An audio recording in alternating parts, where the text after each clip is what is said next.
Hello record lovers! Today I'm gonna do a video about male duos. You know, bands with just two guys in the band. You know, we have Simon and Garfunkel and Everly Brothers and big bands like that from the 60s. But I'm gonna focus on some really obscure artists that only did one album in the early 70s and then vanished into obscurity. And these records are now collectible items, sought after, mostly like folk rock or singer-songwriter based music, sometimes a little bit psychedelic, sometimes a little bit progressive, but they are mostly in the like singer-songwriter folk rock style. Most of these records have been rediscovered and re-released in recent times, so you can get reissues of these records, but back in the days no one really cared. Yeah, so first out we have a duo from England called Keith Cross and Peter Ross with their LP Bored Civilians that came out on Decca Records in 1972. Here you can see them in the backseat of a car, chilling out. Keith Cross, he had been playing in a like more of progressive rock band called T2 prior to this. And before that he was the guitar player with a band called Bulldog Breed. And those bands are kind of guitar heavy rock albums. But on this one it's a more like melancholic and more of a dreamy vibe. More folk rock. Very like nice West Coast vibes. Think Crosby, Stills, Nash and Young. It had a major label release. Came out on Decca. And there are some fantastic songs here. My favorite, The Last Ocean Rider by Peter Ross, the opening track, is a really beautiful, breezy California song with an amazing slide guitar solo ending that is just mind-blowing. And there are some other good songs. They do a cover of Peace in the End by Sandy Denny and her band Fotheringay. The Dead Salute on the B-side is a cool song, and the title track Bored Civilians. Just look at this cover, so very British. A bleak black and white photo standing beside some brick wall of some kind. And actually I found this place on Google Maps and it's in London. If you go to a map service, Street View, and you type in Randall's Road 57 to 63 in London, you get to this place and you can see where they took this photo. Yeah, so a UK original press in this laminated cover, only front laminated, very like flimsy and thin cover, but this copy is pretty good. I actually have two copies of this, but I used one in a trade to get an even rarer record because I thought I could get this again. But it took me almost 10 years before I could find it again. So it's not that common to find the UK original of this.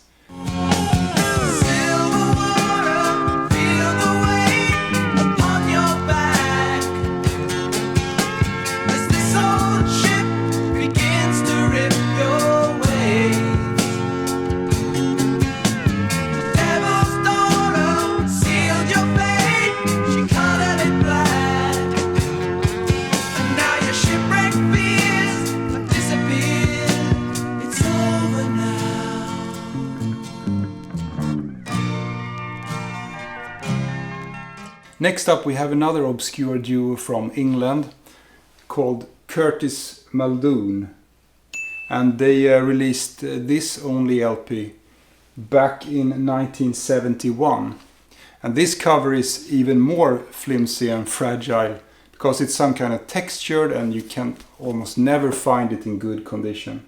But this is still a pretty nice copy, and this duo, that they were Dave Curtis and Clive Maldoon, and they had prior to this been playing in a band called Bodast that never released an album, but there are some archival recordings of that band, And that band is interesting because it has Steve Howe that later played with Yes. And Steve Howe is actually playing guitar on this album as well.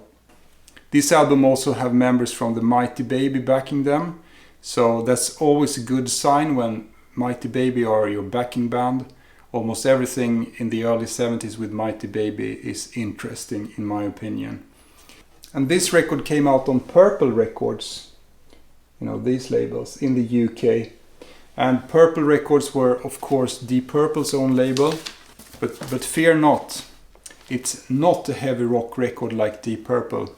In fact, this is a more like stoned folk rock kind of LP, kind of druggy and laid back, great vibes throughout. Kind of rock record, but not at all hard rock. And they were both contributing to all the songs, but they had one side each, so I think this first side is Maldoon side. And on the other side we have the Curtis side. So they got one side each with songs. And to me the A side is clearly the winner. Man from Afghanistan is a big fave of mine. And the second song, Fly Like an Eagle, is brilliant. So really cool songs that deserve some attention because very few has heard this, I would say. But one person that heard it was apparently Madonna, because in the 90s or the early 2000s she used one of their songs called Sapphire. She used that for her song Ray of Light. So she kind of took the chorus from this LP and made it into her big hit single Ray of Light, if you remember that. So it's actually from this LP that they took the chorus. So I guess they got some royalty after all, because this didn't sell much when it came out and they never released anything more. I think that Maldoon released one solo album after this, but as a duo they only released this one. But let's listen to Man from Afghanistan.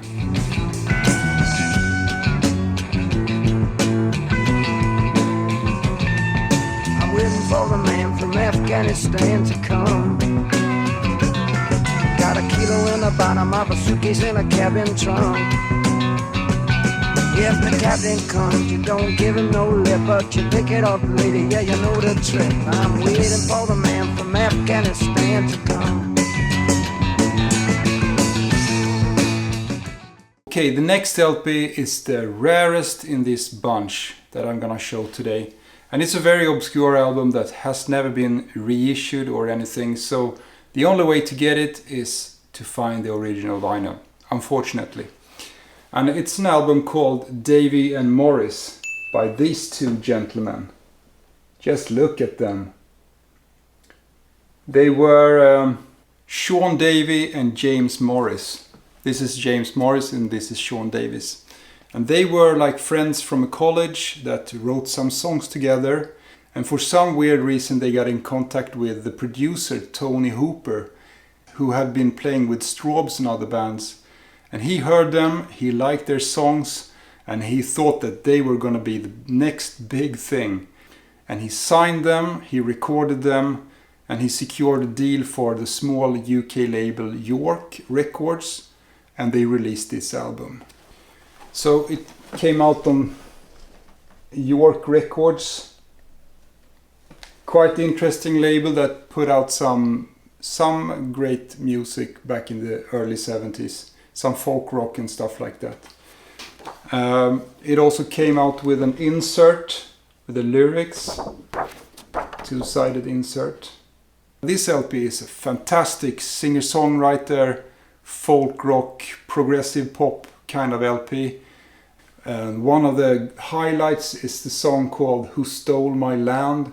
That is like a forgotten piano ballad, 70s style. You know, like Phil Spector drums and with a majestic mellotron, and it has everything. A brilliant song. I'm just a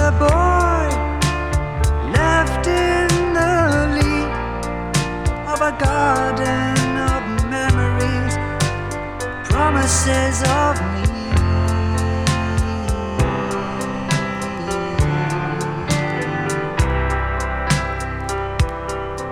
And the letter to Marie, how sadly it's frayed. And it even has some psychedelic moments. There's one song called Ishkamir, the last track on side A, that is absolutely brilliant. What do you call it? Acid folk or psychedelic folk, or yeah, very trippy song. And I'm actually gonna play 2 samples from this because you never hear about this record. She's Nesca's niece, even old her birthday high. The newest world, shave the toes of Nesca's foot. Erstwhile stayed the ground that sounds now. Children all the trifle, music that snares around mine, even shouts at me, yeah. Yeah, you never really hear about this record. I have never seen it in the vinyl community or anything. Never been reissued as far as I know. And when I got my copy back in the days, this wasn't available on streaming. It wasn't even available on YouTube. So I ripped a couple of tracks and put up on my channel. This was many years ago, before I started to do VC content. But you can listen to some tracks on my channel if you want to. Yeah, great album. Rarely talked about, and it has some killer tracks. Yes, let's go over to America, because we have to have an American duo in this video as well. And I want to highlight a duo called Richard Twice that released the LP Richard Twice in 1970 on Philips Records in America. And these 2 guys were called Richard Atkins and Richard Manning. And the main songwriter here, Richard Atkins, he was in a motorcycle accident, so he has lost one of his legs. And after the accident, he started to write songs, and they got some attention from a record label that really wanted to put out their songs. And there are some fantastic, more like post-Beatles, Baroque pop, folk rock, kind of 1970s style LP. With absolutely great musicians on it. You know, the label really believed in them, so they brought in the best studio musicians from LA to play on this record. We had like Elvis Presley's drummer is playing on this one, and we have members from Electric Prunes produced it and played on it. So they had like fantastic arrangers and musicians and the best studio they could get, and they did a really great album. But when this album was about to be promoted, they booked a big concert venue in LA where they're gonna play for all the hotshots in the industry. And Richard Atkins got some bad stage fright and couldn't perform. And after that, their career they just disappeared and never released another album. But this eventually came out anyway and sold a couple of copies. Not many, because they didn't promote it or anything. But we still have this today, and it has been reissued, and it has been talked about in recent years. And the big song on this album is a song called If I Knew You Were the One, the opening track on the B-side. And that is one of those songs that absolutely blow your mind. It has fantastic arrangements. It's very dreamy. It has all the right vibes that you want in a song from 1970. And I have a white label promo of this. I don't really care much about if I have a white label promo, or I often prefer a regular copy. But this was a white label promo when I got it, so it's okay. Anyway, great LA-based band, just one record, then nothing more. Richard Twice. And I need you more than the ground I walk upon.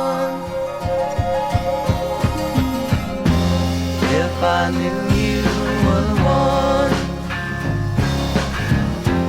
I could sit and count the rainbows when the wind blows through your hair.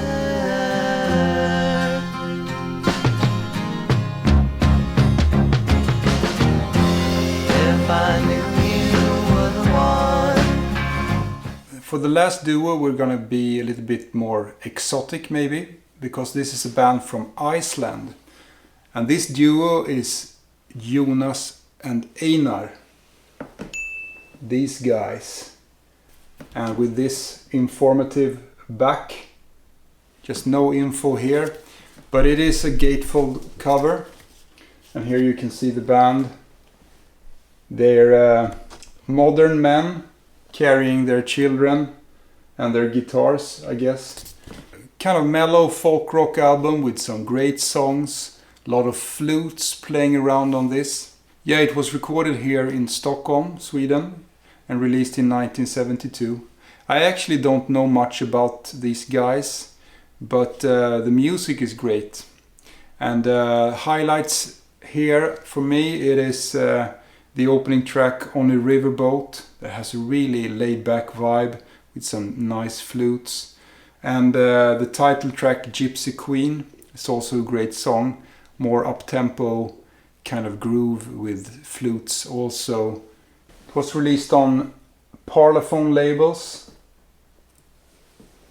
and I think this is a Swedish pressing, and from 1972. So Jónas, great name by the way, and Einar, an Icelandic folk rock duo that did some interesting music in the early 70s.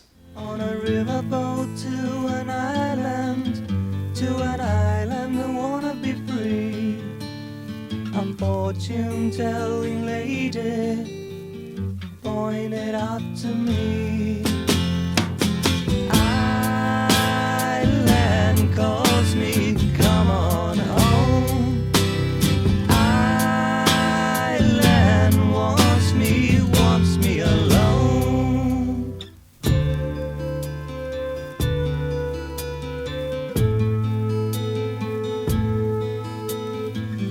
So there you have it, some obscure male duos from the early 70s that just released one album and then disappear into the mists of time.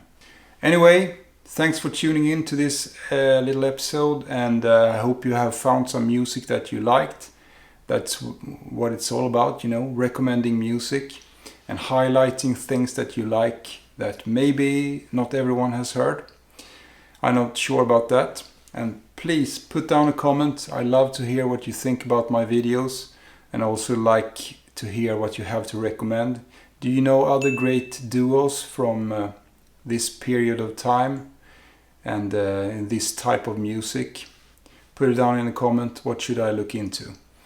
Anyway, until next time, be sure to buy records and make love and not war, and, you know, fight the man, fight fascism, and listen to music.